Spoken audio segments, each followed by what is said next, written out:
why is mindfulness so important to learn? Because you never hear new moms saying, I can't stop thinking all these happy thoughts. Usually it's the opposite. It's almost like they took the baby out and put the anxiety in.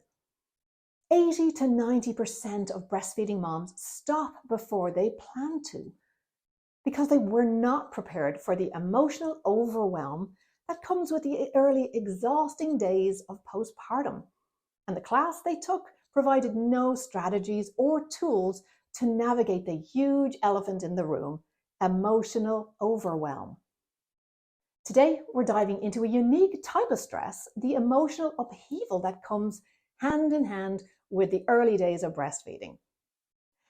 Now, this isn't the everyday stress like a chaotic workday or a misplaced car keys.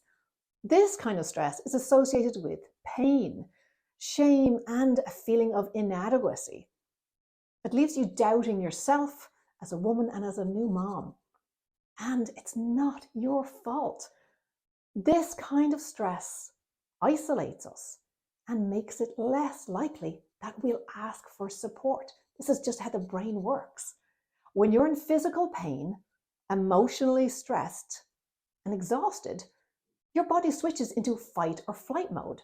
And you will have learned about this in your gentle birth class. Fight or flight mode is not the optimal biological state for breastfeeding. We need to be in the thrive response. It's 4 a.m. and your baby won't latch. You're getting stressed as your baby starts to cry. Your body perceives a threat, so it diverts resources to prepare your body to react to that threat.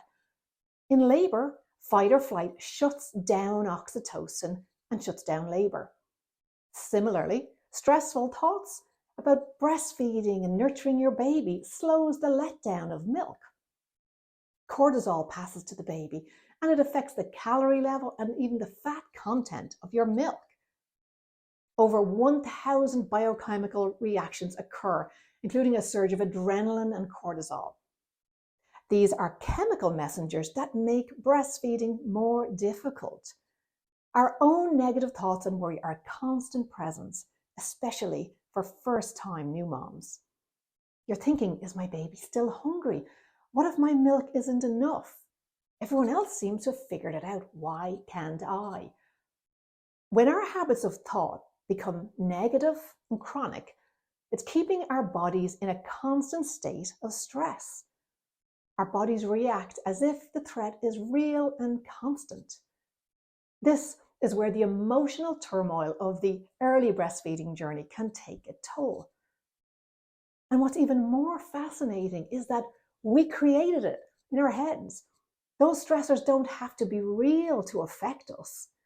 A nagging feeling of inadequacy or not enoughness can start as a thought. If you don't question its validity, you become a prisoner of your own mind. Breastfeeding and postpartum suffers. You're exhausted. In the next video, you'll learn how to transform this special kind of stress so you can breastfeed your baby feeling positive and empowered.